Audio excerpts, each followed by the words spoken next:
ক্যালিফোর্নিয়ার রাজনীতিতে এখন ডায়াপার গেট বা ফ্রি ডায়াপার চুক্তি নিয়ে তোলপাড় চলছে।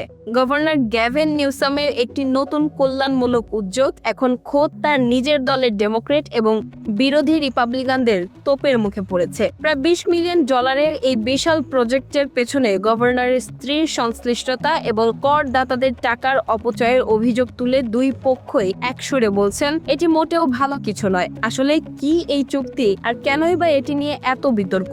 চলুন বিস্তারিত জেনে নেওয়া যাক। ঘটনার সূত্রপাত ক্যালিফোর্নিয়া সরকারের একটি নতুন ঘোষণা থেকে। Governor Gavin Newsom golden state start নামের একটি প্রোগ্রাম চালু করেন, যার উদ্দেশ্য রাজ্যে জন্ম নেওয়া প্রতিটি নবজাতককে বিনামূল্যে 400টি করে ডায়াপার দেওয়া। প্রথম দেখায় এটিকে চমৎকার একটি মানবিক উদ্যোগ মনে হলেও এর পেছনের চুক্তিটি সামনে আসতেই শুরু হয় সমালোচনা।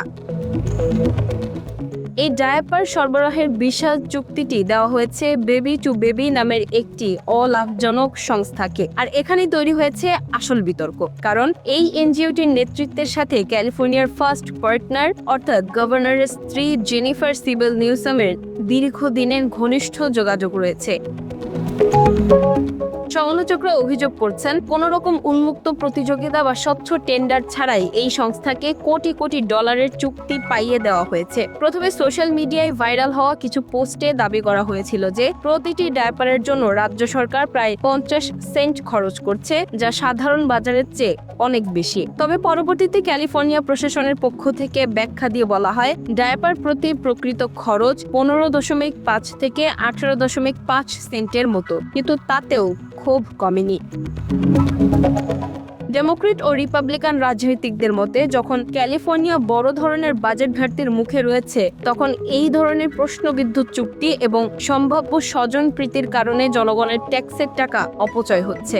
এমনকি ক্যালিফোর্নিয়ার তদন্তকারী সংস্থাগুলো এখনো এই চুক্তির মূল নথিপত্র জনসম্মুখে প্রকাশ না করায় সন্দেহ আরও দানা বাঁধছে।